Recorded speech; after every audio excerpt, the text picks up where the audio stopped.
Good morning, and thank you for coming to CogMIR 2012. So those of you who were here last year, thanks again for coming. So just a brief, my name is Naresh. I'm a postdoctoral fellow here in the Smart Lab under Professor Russo. CogMIR was something that we started last year. We've been working on several projects, both in the lab and some we collaborated with the industry. But the main thing we realized was that while all of us are interested in something pertaining to music informatics, whether it be music analysis, music generation, or even music information retrieval, we had interest in some aspects of it that were either mimicking human processes or model human processes, or could come up with extensions of theories pertaining to how music cognition occurs.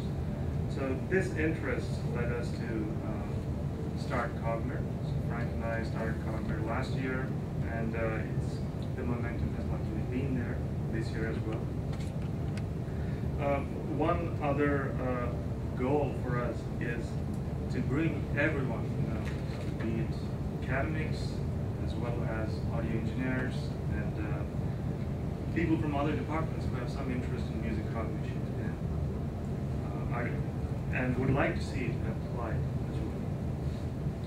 I'd like to thank CogMIR, which was our funding agency last year and also for this year's conference, without whose support as both these CogMIRs wouldn't have happened.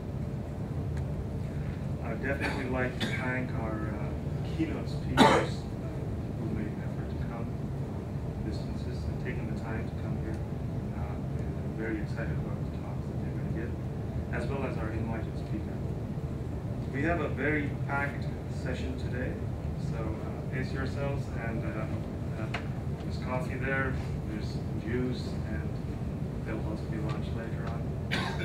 So I hope you enjoy it. So I hope you have a great CogMIR. There'll be several interesting talks, and I'd now like to request Professor Frank Russo, co-founder of CogMIR, to introduce our first keynote speaker. Thanks, Naresh. So welcome everyone once again. Welcome to Ryerson University and our initiative here. We're excited to build some momentum around this, so it's great to see some familiar faces back and some new faces here at CogMIR. So our first keynote is Dr. Michael Casey, and he is jet-lagged. He may not want you to know that, but we're lucky to have him.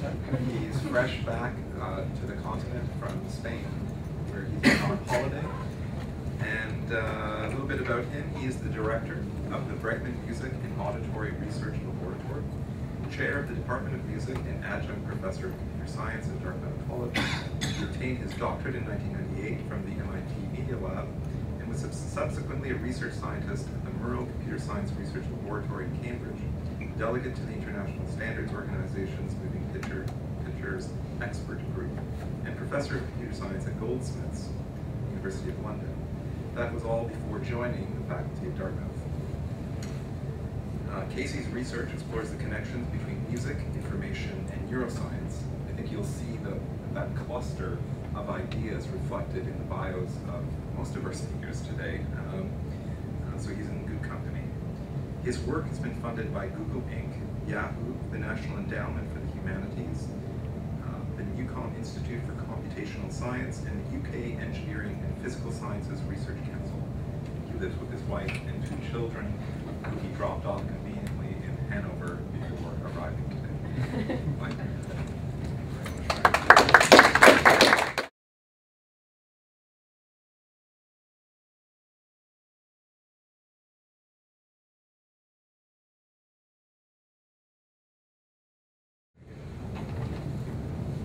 So, as Frank said, thank you for the introduction, Frank. As Frank said, I'm going to talk about a mixture of ideas that are to do with music, specifically music information, music informatics, music information retrieval.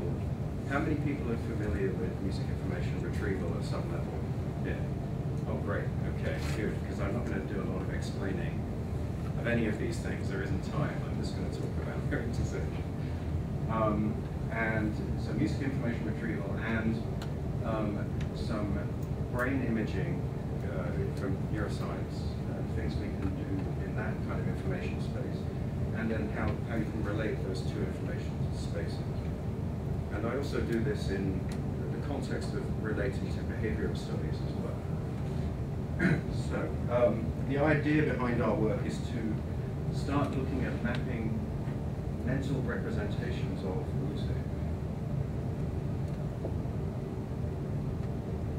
So I'm first going to talk a little bit about I suppose you can still call it new, it's about 10 years old, a field of investigation that's emerging in neuroscience called multivariate pattern analysis. Who's heard of MBPA before? Oh really? Okay, right, so I'll spend more time. Oh good, thank you. Maybe you can help me on the internet. So multivariate pattern analysis, and what this is, it's a way of doing the data analysis for brain data, okay, for various kinds of multi-channel brain imaging data. And this is in contrast to the former types of analysis, which are based on multiple single-channel analyses. So multivariate, you're taking account of the fact that you get patterns across multiple channels of information, and it's the relationships between the channels that are just as important as maximum variance statistics in any single channel. So I'll get to that in a bit. I'll do some music retrieval via neural imaging to show that we can actually use the brain as a music feature extractor, albeit rather expensive. But it is real time. And then we'll talk about how we then use the brain imaging kind of approach to music analysis in combination with the multivariate statistical methods to relate music information type features and brain analyses, so we can start to see which representations of music from MIR have predictable brain responses, essentially, is what we're going for. Okay. All right, so let's start with the obligatory, I mean, maybe with this crowd it isn't obligatory, but why are we doing music? It's like, that's really nice you're doing music, but why are you doing that?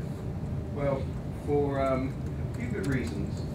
Music consists of multiple simultaneous, very rich representations that engage an awful lot of the brain and create very challenging problems and environments for engineering as well. So for example, just play an ordinary music recording, there are multiple sounds going on at the same time, and we are able, with ease, to hear that there's multiple sounds and identify. There are multiple different kinds of representational spaces going on. It's not just sounds, but there's also schematic features, schematic kinds of information as well. And then there's also issues of memory and effects, all these kinds of really interesting cognitive science things that come into play when we look at music. So music gives us a very rich representation to probe when we want to study things like cognition and neuroscience. Okay, so that's that. Let's talk about multivariate pattern analysis. About 11 years ago, this guy Jim Haxby, who's now at Dartmouth, he was at Princeton at the time. He's the head of the cognitive neuroscience laboratory at Dartmouth. And what he did was he did a study where it's a functional magnetic resonance imaging study. So taking pictures of the whole brain volume at roughly 3mm resolution, and over time and presenting different kinds of images to people. These were photographs of either faces, or houses, or everyday objects, or animals. They were in these various categories. So you can think of them as object categories. And what he was able to do was to take the brain response from the presentation to each stimulus condition and build a model using machine learning from computer science. In this case, it was a k-nearest neighbor model. And the idea is you can turn each brain response image into a high-dimensional vector. And now you have a vector feature space, just like any machine learning problem. And what you can do is you can hold out a certain amount of the data for a given subject, train the system on the remaining data, and then see how well your model has generalized by presenting the held out data and seeing if you can tell which image the person was looking at just by looking at the brain image. Okay, so that's kind of the idea.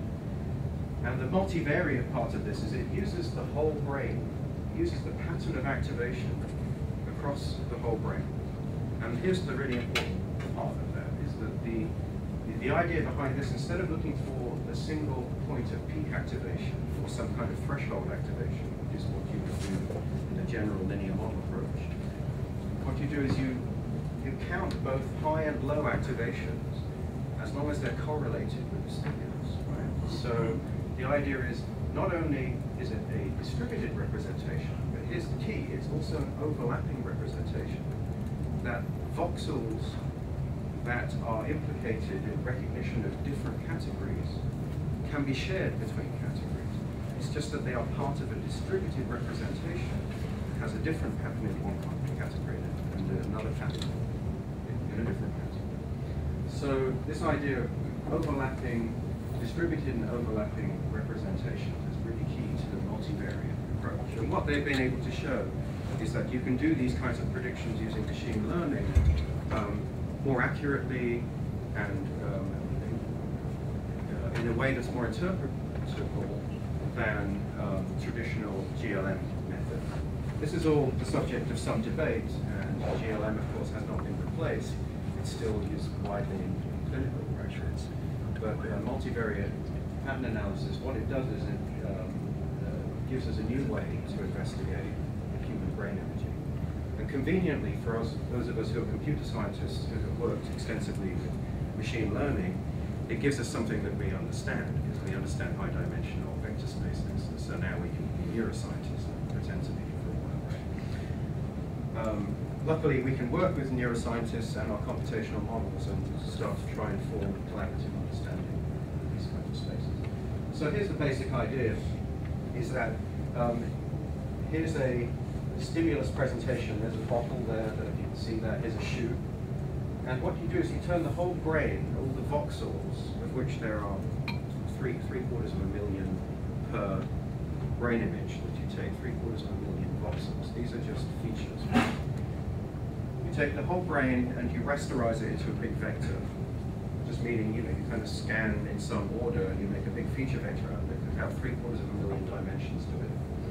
And you turn that into a feature vector, and by looking at the pattern of activation across that feature vector, you try to make a classifier that can discriminate between the patterns for different classes of objects, different stimulus conditions. So the classifier will try to, in a high-dimensional space, draw a decision boundary for the voxel pattern for one condition versus the voxel pattern for another condition. Now, in reality, we don't use three-quarters of a million dimensional vectors. We don't have to. We can do some tricks like some dimensionality reduction, and more importantly, some sensitivity analysis to do feature selection. So we can use some of the data to figure out which voxels are contributing most to the classification and only use those for the classification. So there's some tricks that go on, but this is the basic idea. Okay, so that's kind of the first idea in MVPA, is this idea that you can do classification using brain images and get accurate predictions for looking at someone's brain and knowing what they were looking at, or in our case, we hope, what they were listening to. there's another twist on multivariate pattern analysis, and that's representational similarity analysis, or RSA. And here the idea is to investigate the nature of different candidate representations by relating them to the brain. Krieg-Escorte et al. Around 2006 started to do this kind of thing. And essentially what it is, for those of you who are familiar with MIR, music information retrieval, this is basically the S matrix, the similarity matrix. Think of Jonathan Foote. This is basically the S matrix for brain data, right? So, you know, it's funny when all you have is a hammer, all the world looks like a nail, right? So everything looks like MIR to me. So this is the S matrix, but for brain data. And the idea is you can take different category conditions, and you can take these high-dimensional vectors, and you can just look at the similarity distribution. You can make a similarity matrix and say, well, which vectors, when people are looking at these images, end up being closer together. So it's related to classification, but different, in that you're actually looking at the similarity structure. And something really interesting happens, because now I have a similarity matrix, which is n by n, where n is the number of categories, for example, or number of different stimulus conditions, n by n. In the first example, when I had classification on human brain data, each person's brain is a different shape. There's a different number of voxels, well, the same number of voxels, but the voxels overlap with the anatomy of the brain differently. And there are ways to try and align brains, but this is a complicated problem. And basically, the vectors are incompatible between subjects. If you have a representational dissimilarity matrix, an RDM, actually the matrix itself is the same shape for different subjects. And what you have is a representation of how a subject's brain maps the similarity space. And now you can compare different subjects as well, so you can do cross-subject analysis using this type of technique. So this is one of the reasons why this has been important. And the other thing you can do is you can make a model of how the brain might respond. Let's say I have a model of looking at images, and this model, what it does is it generates, you know, I give an image as input, and it generates a feature vector as output. What I want to know is, does the representational similarity matrix of the feature space look anything like the brain's representational similarity matrix? Because if it does, then I can argue that I'm capturing the same representational qualities that the brain is capturing for a given region of interest. Okay, you with me with that? So the idea is that if you compare these S matrices between a model that you have and human brains, you can argue that you have a more cognitively valid model if its representational space is more similar to a part of the brain that you're arguing for. And so in this way, I see MVPA, or multivariate pattern analysis, as a technique. It offers a methodology to implement kind of cognitively informed music information retrieval. Right? So we can have candidate features as brain analyses and look at the relationships between them and see which of our features are actually representing music in a way that is similar to how the brain represents it. So that's kind of the ideas behind our study. Other things that have been done recently, around 2008, Tom Mitchell, who's the head of machine learning at Carnegie Mellon University, did this interesting project where he was able to predict the meanings of nouns just by looking at the brain image. So what that means is you would have something like this, where, you know, the word celery, a noun, is mapped by its brain response to these various verbs. So as I had 25 verbs in his feature space, and you looked at the brain responses for these, and by combining the brain response to various verbs, you get a predicted image. Okay, so given a new noun, one that you didn't train a model on, given a new noun, you look up a feature vector of related verbs, and you get those from the Google billion word database, right? So I have a new noun, celery. I look at the Google database and I see, well, how many times does eat occur next to celery in the English language? How many times does taste occur next to celery? I have 20, how many times does run occur next to celery? Well, not very much. So I have a probability vector over verbs for a given noun by doing a massive language lookup via Google, right? So I have this feature vector for a given word. Then what I can do is make a model that generates a brain image from a feature vector. And now what I want to know is, does the predicted brain image match more closely the actual brain image that goes with that noun versus some other random brain image? So am I able to predict the actual brain response for new input? And so this is another thing that we're quite interested in being able to do for music. So can we actually, given a new piece of music, actually predict the brain response? And therefore, by representational similarity analysis, where it will live in representational space. So here's an idea that lends itself to the idea that we have an interpolable representation that can predict what the brain response is going to be for new input, so new pieces of music, for example. All right. And finally, the last thing I'll mention for MVPA is that there was, the other thing you can do is you can go backwards, right? So one thing I can do is give new input. I have a brain model. I can predict the brain image. I can predict categories. I can do mind reading.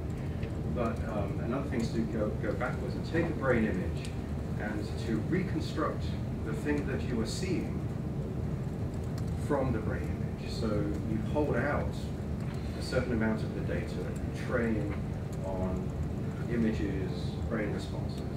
You kind of come up with a model that can map from brain images back to actual images, right? And for new data, can you reconstruct something that looks like the actual image that someone was looking at? People are trying to do this with text, with speech. Can Stephen Hawking think the words and they be presented? And this was done for video, and what you see, you can actually go online and see this if you look at the reconstruction of videos from the Gallup lab. And basically, this is the presented clip. Take the human brain image, you hold this particular data out that you can reconstruct from the similarity of the brain response to a whole database of brain responses that you have from other images. You reconstruct the image by combining the images that are most similar to the brain response that you have. Certainly work that's worth looking at, and we're quite interested in this idea of reconstruction, and actually Jessica Thompson is sitting right there, so one of my graduate students, and she's working on this kind of thing for music. Okay, so that's the any questions on MVPA? How am I doing for time? Let's see. So that's the first part of the talk, MVPA. All right. Now let's do this for music. So here's the idea. So we're going to start by looking at, I put music and style there, but we're looking at a few different aspects of music and trying to focus on this idea of style, which I'll talk about. So, we put people in an fMRI scanner, but it doesn't have to be fMRI. MVPA can be applied to any multi-channel imaging technique, so MEG, EEG potentially, there's all kinds of ways to use this. All right, enough about that. So let me talk a bit about style. I'm using style and not genre.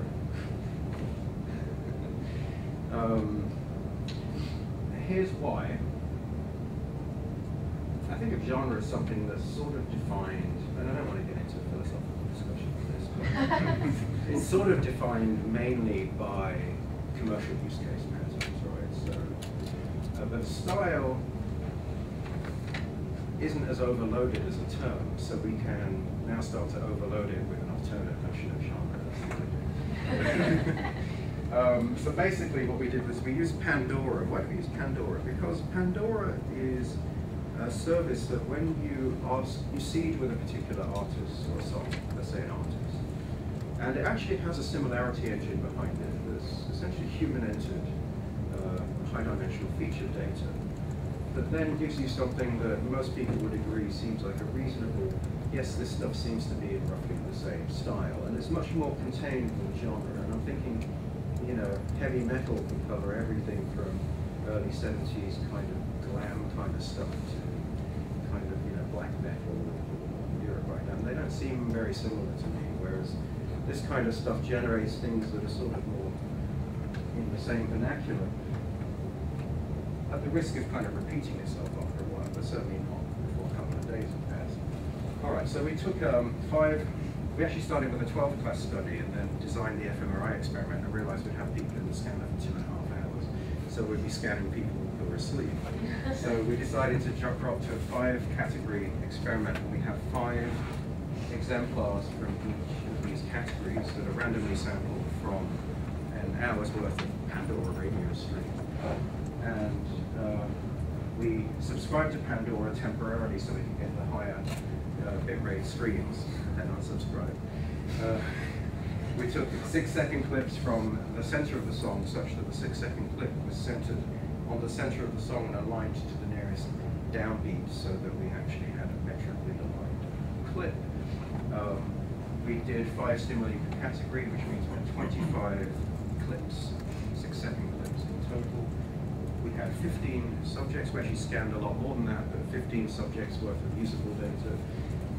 Usable data meaning that, you know, fMRI machines break. The expensive headphones that are synchronized with the fMRI machine break. Stuff breaks when you do fMRI. The norm is it's broken, and you're lucky if you get stuff to scan. And then we did 8 runs per subject.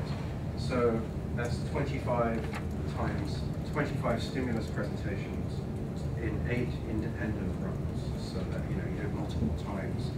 And you can do things like, you know, if you have multiple brain images with the same stimulus, you can average over the brain images to increase the signal to noise ratio, for example. That's one of the things that we do. But there's other things you can do with that. So here's a breakdown of what we have. I'll just go through it quickly. The ambient style is seeded with the artist Brian Eno, obviously. There's 5 pieces here. Here the key distribution. We don't really care too much about key. It's relatively random. There's a bunch of, most are major, there's some minor. There's a bunch of flat and sharp keys. Of course, keys that are related to string instrument tuning tend to be more prevalent. There's not a lot we can do to control for that in this kind of experiment. But there is a fairly nice distribution of keys. So we're clearly not controlling for key. Yeah. 2 quick questions. Yeah. Were the 8 runs one after the other, or were they all? There was a break in between the runs. So I mean, the same clip 8 times and then moving on, and then the next clip 8 times. No, they were in 8 independent runs, so there was no temporal correlation. Okay, so but it was done all at the same time. The subject didn't come back a different day. Yeah, it was all done in a 1 hour, 15-minute session. Okay, so the different kinds of clips were just randomly. Yeah, so we used maximum length sequences in the category ordering, so that it was maximally balanced at all orders within each run. That in itself is an interesting thought, because there's only certain integers that you can use for a number of categories of stimulus to get maximum length sequence. And each run re-randomized the order, but again with a maximum length sequence. All subjects saw the same order of presentation, which makes data analysis much simpler. And there were random intervals of silence presented in between each clip, so it was an average of 4 seconds between each 6-second clip, with an extra few seconds or whatever. You do a bit of jitter added on. So the rest interval was randomized, and also it was long enough that we consider it like a copium pipe, if you like, just silence. But there wasn't a mask or anything between; it was just silence. And, in most cases, no mask between. We could have played a noise mask or something. We did not do that. But what we did do is, again, at random intervals, we inserted catch trials, which was a task which was to focus on a crosshair on the screen and press a button and answer a question, some very basic question like what's our guitar in the previous clip, just really to test to see if people were still awake. So there was basically some other stuff added in as part of the normal design. Good questions, good to know that stuff. All right, so those are the clips. You know, the one that's a bit tricky was, you know, we stuck with symphonic music. And when you classical, again, as a genre, it's just so huge what you do. So we kind of stuck to sort of early romantic period classical stuff. So there's actually a little bit of Sibelius in there. My favorite country is actually rootsy country. It's all the highwaymen. It's way energetic. It's really nice. No Christmas songs. All right. So this is kind of how it goes. Is you present a stimulus, you have some silence. The stimulus is 6 seconds long. The silence is digital. You take regular samples. Our samples are at 2-second intervals. So the sample rate is every 2 seconds, right? And there's 750,000 voxels that are being collected.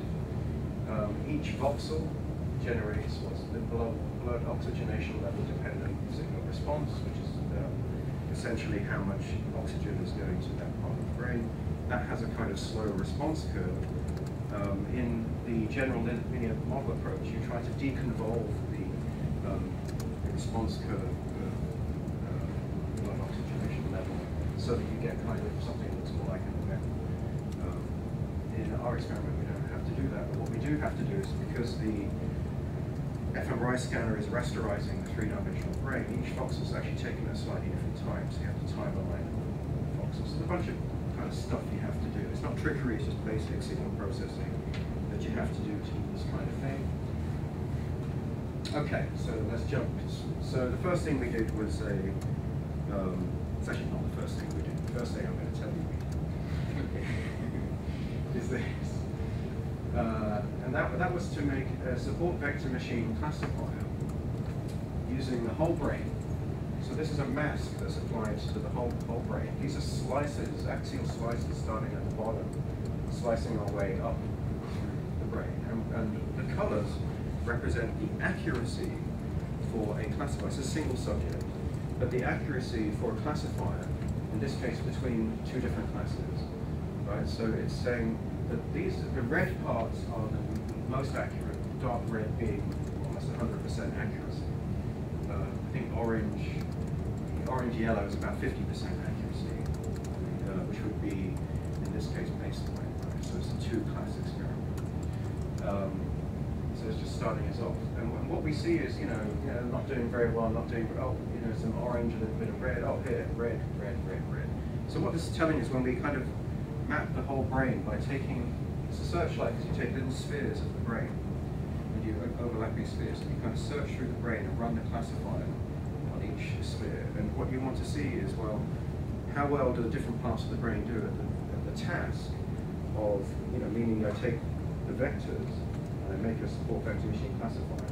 How well can they separate the two classes of music? And what this is verifying for us is sort of what you'd expect from the literature, that the temporal cortex is where music processing seems to happen. And certainly that seems to be where you can do classification. And in particular, there's a little bit of lateralization, a lateral difference. This is actually mirrored now, so that it is in fact left and right here. So left looks a little bit different than the right. And when we look at it kind of side-on, sagittal view, cutting this way through the head, looking at the left side, you can kind of see it's sitting here right in the superior temporal cortex region. So you're just that you just used, what do you mean specifically by it? Sorry, which it? The red it. Okay, so what red is, so take a single one of these squares. What that is the center of a sphere that was, I think, 3 by 3 voxels. I mean more the classification distinction here. Oh, what is the classification distinction? Right, so in this case, it's ambient versus heavy metal. I'm just showing one of these. It's a way to kind of get started on the discussion. We have a two-class classifier. So 750,000 dimension voxel space, but we've reduced it by taking little spheres of the brain and going through. And what we want to know is, for each part of the brain, how well do a small cluster of voxels do at being able to separate the two categories of music. The red is doing very well, 100% accuracy. green, yellow is baseline. Okay. So what we're seeing is that there are kind of regions of interest emerging from whole brain analysis that sort of tell you that certain parts of the brain are more able to do this classification than others. That's what you'd expect, right? And where we see the classification happening is precisely where we'd expect it to be, temporal cortex. And the question really is, so now we can break this down further and say, well, okay, we have a temporal cortex, but which part are we interested in? So the superior temporal gyrus, the superior temporal sulcus have been named in various studies as being places where certain kinds of music encoding happen. Timbre, for example, is thought to exist somewhere in the superior temporal gyrus. Chords, there's been a whole bunch of studies that look at these things using general linear model and the traditional approach and find peak activation in these various areas for different kinds of music stimuli that are prepared to probe one particular thing. So what we want to do now is to kind of divide this up into two regions of interest. We're going to look at the primary auditory cortex and then kind of higher order cortex. We're going to look at the superior temporal sulcus. And the idea is that we expect to see very low-level representations of music in the primary auditory cortex, things that are much more like spectral, kind of audio features. We expect to see kind of higher-level encodings of music in non-primary cortex. So that's kind of one idea here. So we have these two regions of interest: Heschel's gyrus, the primary auditory cortex, and superior temporal sulcus. All right, so the first kind of large classification experiment we did then looked at the contrast between the two regions of interest, Heschel's gyrus and superior temporal sulcus, so primary auditory cortex, non-primary auditory cortex. We lateralized this, so we divided it into left and right hemispheres, but also looked at the combination of the two. So you can make a mask over the brain that just separates out, well, let's just look at Heschel's gyrus in the left, in the right, left and right together, so you can combine the voxels from both into a feature space. Mask out the rest, zero out the rest of the brain, so we take those voxels. We ran a linear discriminant analysis classifier and a support vector machine. And I just want to say, an LDA classifier, you would never use this for an MIR experiment. It is the absolute simplest way to classify it. It is simply making it takes the multiple dimensions of the voxel space, the feature vectors, and it essentially just draws a line in this hyperplane. The best hyperplane it can find using pretty much the simplest, noddiest second-order statistics that you can come up with. Okay? So that's LDA, SVM. And these are the accuracies that we get against a baseline of 4%.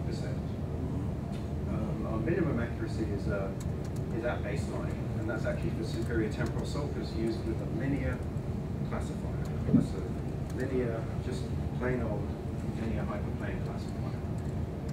But the best performance here is up around 13%, plus or minus 1.2%, looking at the standard errors. And that's for Heschel's gyrus combined left and right hemisphere. So with a linear classifier, Heschel's gyrus, as primary auditory cortex, seems to be able to do the 25-way classification experiment that does the following.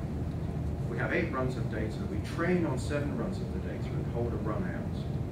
So we have all 25 stimuli in one of those runs. We've trained on the other 7 runs. And the idea is you present one of the 25 held out stimuli and you say, which song is that? Can you name that tune? So you hold out 7. So for one independent run, you want to know, can it name the tune? This is how well it does. So I call this, the cross-validation is all stimuli held out in one run. Okay. Sorry, Mike, but yes. Name that tune or name that style? It's actually name that tune right now, yeah. We'll get to the style in a minute. We start with this because we've got building it up, trying to from the ground up. So then we switch to the support vector machine classifier. And this is support vector machine with a linear kernel, but what that's doing is essentially it's mapping the feature vectors into a much higher dimensional space what you expect to be able to do is to separate items in the higher dimensional space that may not have been separable in the lower dimensional space. So it's a linear support vector machine, but it's using the kernel trick. So it has kind of high dimensional nonlinear possibilities built into it. And what we see here actually is something very interesting. Of note is that Heschel's gyrus performs roughly the same. If you look at the standard errors and you look at Heschel's gyrus, they're essentially around the same. That we get roughly the same performance, 10 to 15%, if you want to look at the amounts like that. Whereas the superior temporal sulcus, the higher level curve, actually now does a lot better than Heschel's gyrus, significantly better. It's up at 22% when we look at the, well, it's up at 20% when we look at the combined superior temporal cortex and the left and right hemispheres. It turns out that by combining STS and Heschel's gyrus, it looks like we get a slight improvement in the result, but actually it's not significant. So what this tells us is that whatever STS is doing here, it's only due to STS. It's not by adding the primary auditory cortex as well. So the question then is, well, what's going on here? It seems that I've gone now to a sort of more complex, non-linear representation of the data. I'm using a linear support vector machine, which is a maximum margin classifier. So it's still fairly simple hyperplane classifier, but it's in a projected space. And suddenly I'm doing a hell of a lot better than I was here. And so this is telling us something interesting, I think. It's saying that, well, Heschel's gyrus on this kind of, can you recognize the actual, the tune, that tune, a linear representation seems to be sufficient to do as well as it's going to do there. But with superior temporal sulcus, the kind of more complex representation is needed, so non-linear representation, more subtle kind of approach is needed, and you can do a lot better. So there's kind of a difference in the representational spaces between Heschel's gyrus and superior temporal sulcus. That's what we're saying. All right, so now we get on to the style recognition, and that's do similar songs interfere with recognition? So if I have these categories of songs that are in similar styles, you know, are they going to form categories, or are they still going to stay separated? Right? That's one question.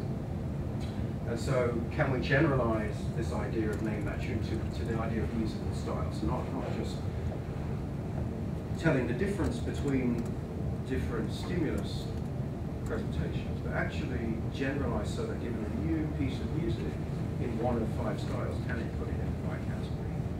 So it's not just holding out one run now, we're actually holding out a piece of music across all runs, presenting it as novel stimuli, novel stimulus, and seeing how we do. So is the brain response to music generalizable to style?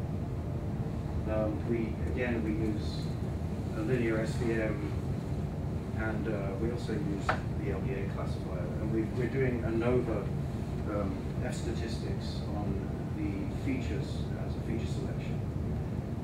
5-way style classifier, yeah, I've said all of that. And this is the results for that, using the same kind of idea. I actually have a laser pen, so I can step through this.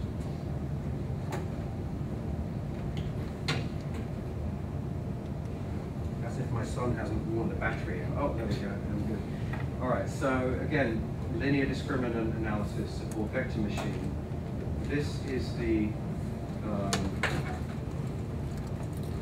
all stimuli one run style classifier, and this is one stimulus held out from all runs style classifier. So this is much harder task.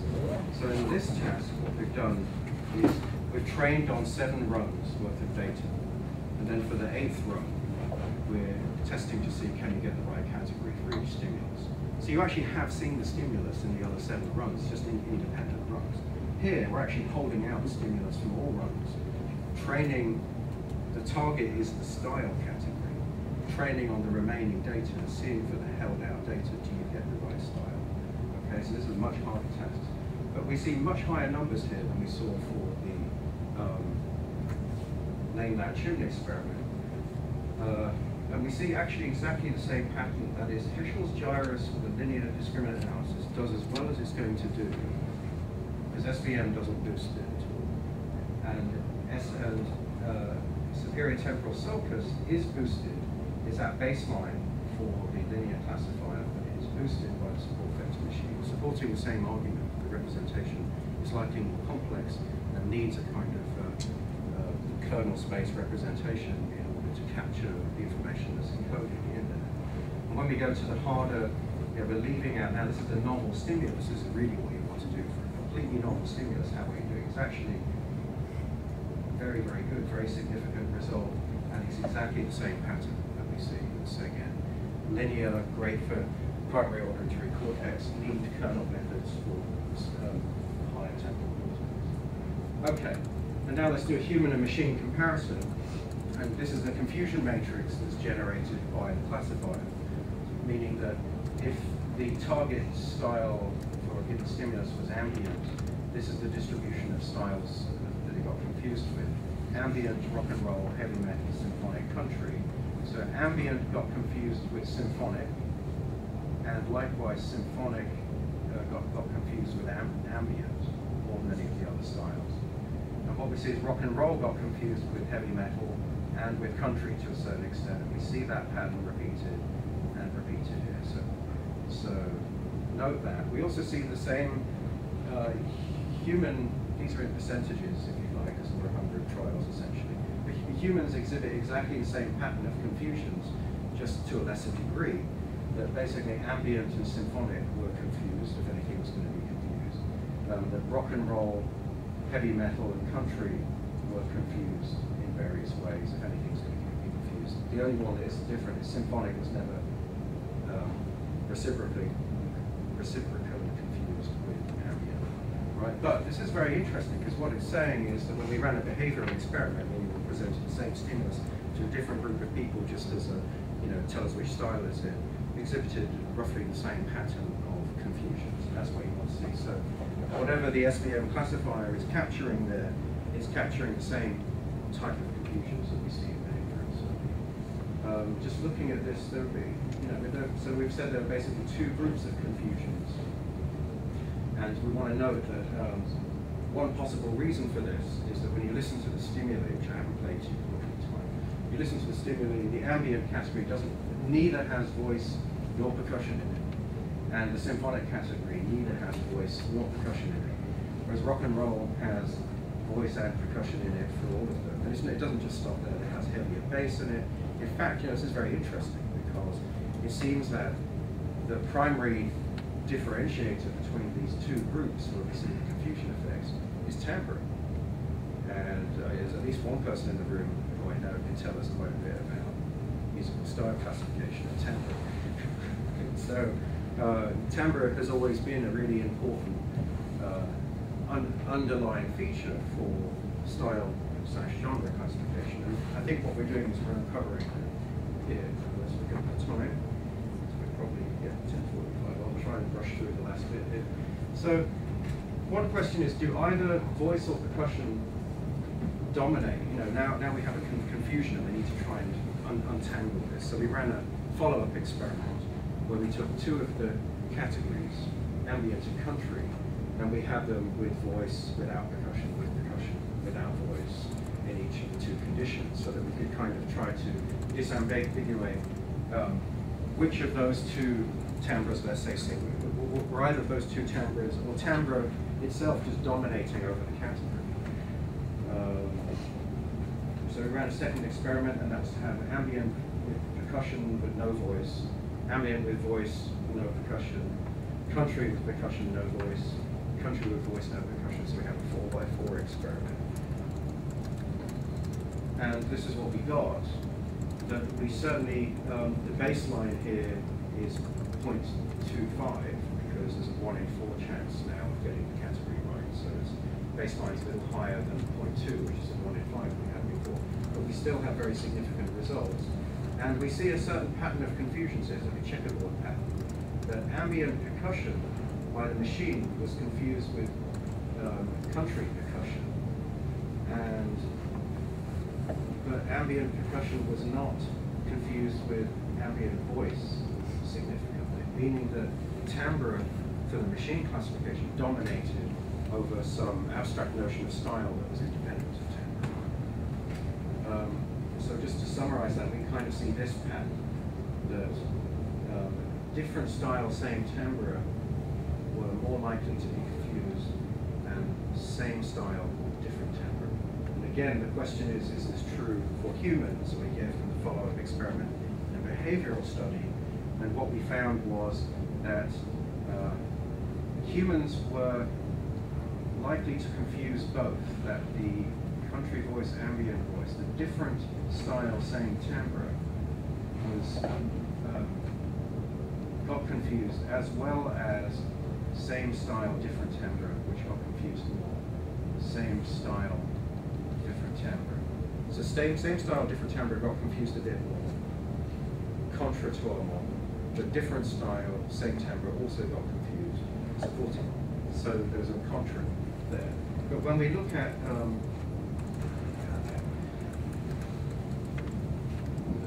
so some aspects of the model are similar. Okay, so final thing we're going to do is we're going to look at the representational similarity analysis and do some prediction. So these are the individual subject responses, all 15 of them, for all 25 stimuli. So that's an S matrix, similarity matrix. This is for Heschel's gyrus along the top, and that's for superior temporal sulcus along the bottom, with the color scale being roughly this. So these are individual distances. There's a distance matrix, which is normed Euclidean distance. And so what we see is the stimuli are in the same order of presentation, same order of here as the categories. So ambient, country, rock and roll, heavy metal, ambient, rock and roll, heavy metal, symphonic, country.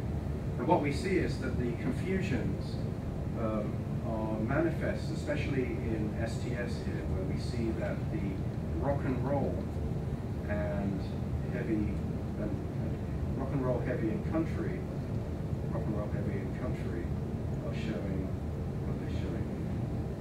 Yeah, they're showing greater degree of similarity than to the other groups, which we don't see as much of in HG, but it is there to a certain extent.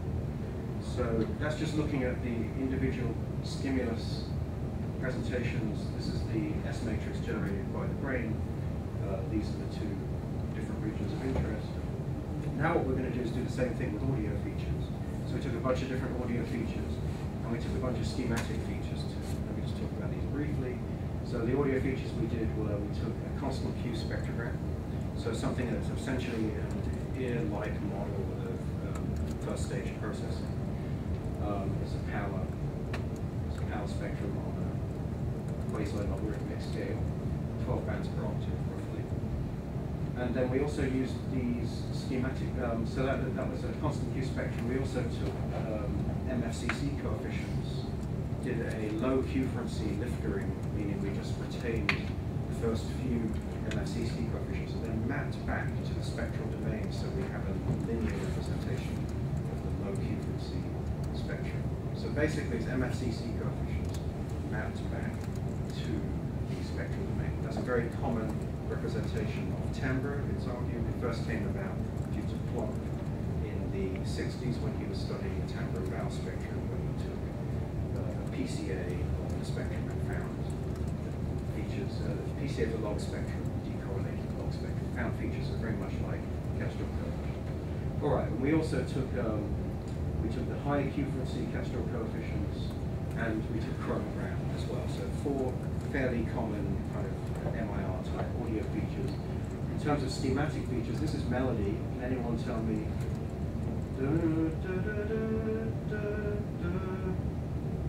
It's the same spectrum as this.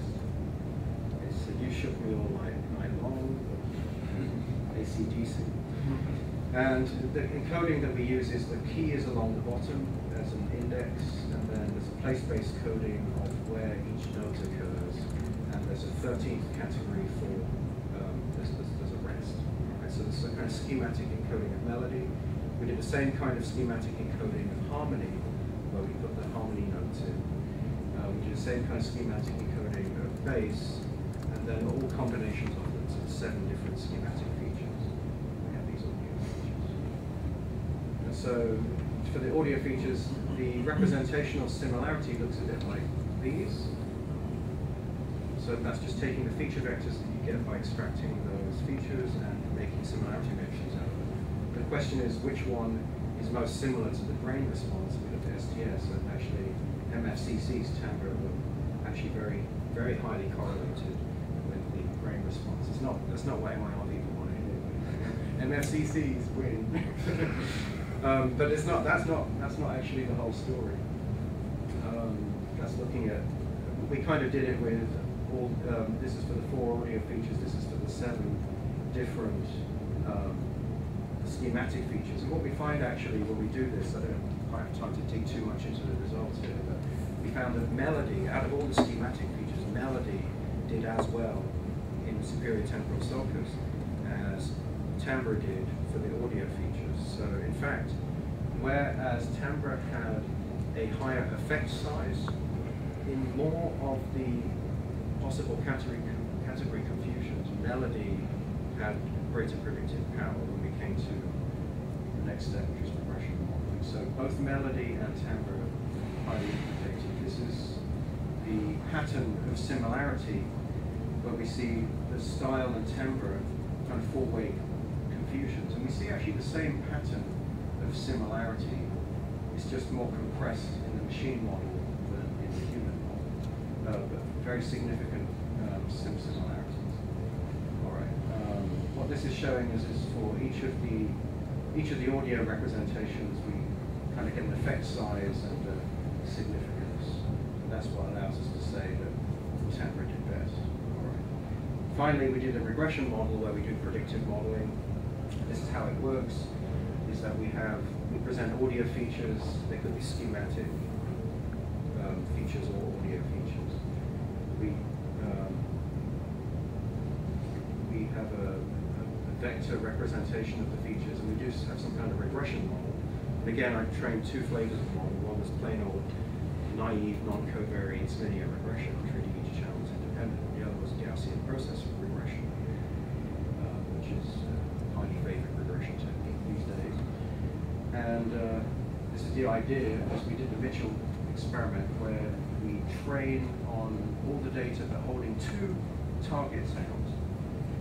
And what you get is, by presenting the features of a target, you get a predicted brain image.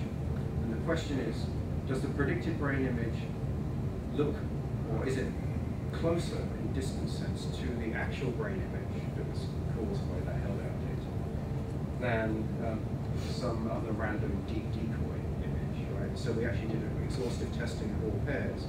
So all 25 stimuli were used as decoys against all 25 stimuli as targets. And the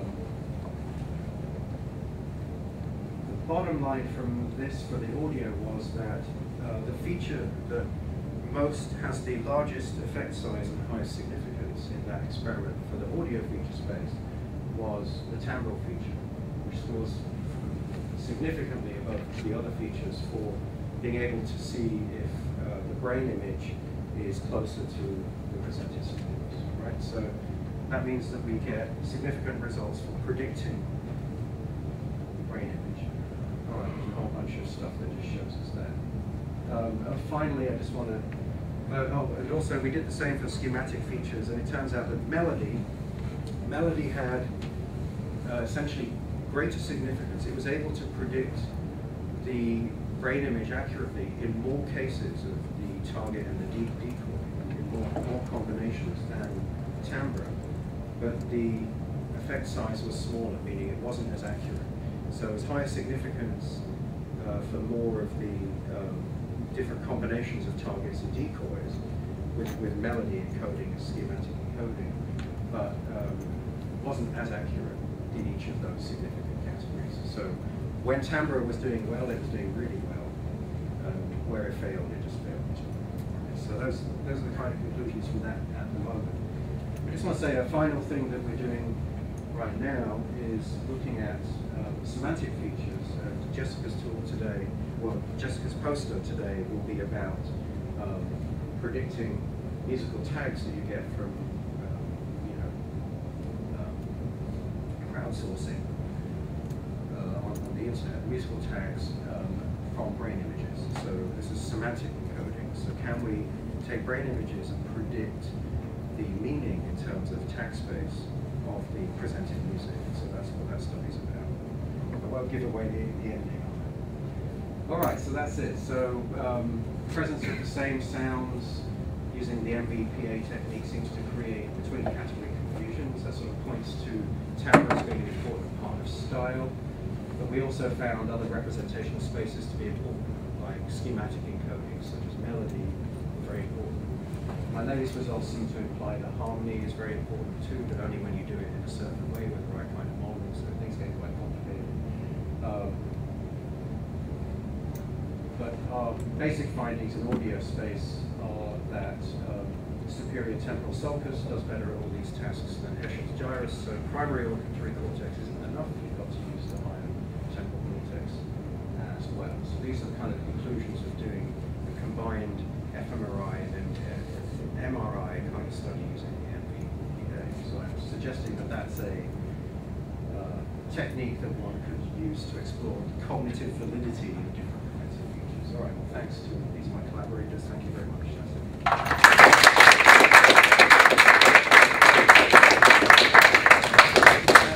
We have time for a couple of questions. Yeah, hi. Hi.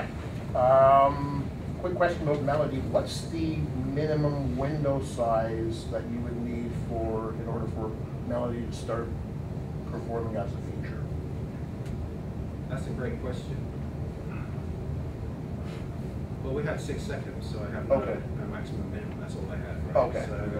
So melody seems to work quite nicely at the 6-second level. Okay. Yeah. But so you know you can get as short as 6 seconds, but you might be able to get shorter for. Yeah, I mean, it's interesting. I mean, it's a whole bunch of you'll see hidden in all of this, right? Take the ambient category, for example. So a 6-second clip from the middle of ambient is just. Yeah. It could be silent. So you'll quickly even 3 minutes if you can answer to your question. Right? So yeah, it's not equal for all categories. So these are the kinds I think of really important issues that underlie questions of representation. Okay. For thresholds sometimes.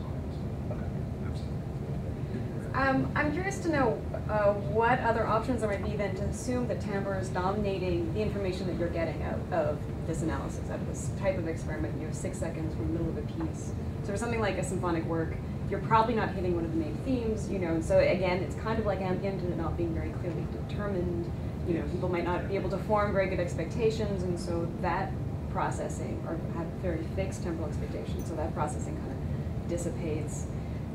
Whereas for something like rock or heavy metal, at least there might be form that is clearer in those intervals. So expectation might be a relevant alternative to timbre, and more timbre.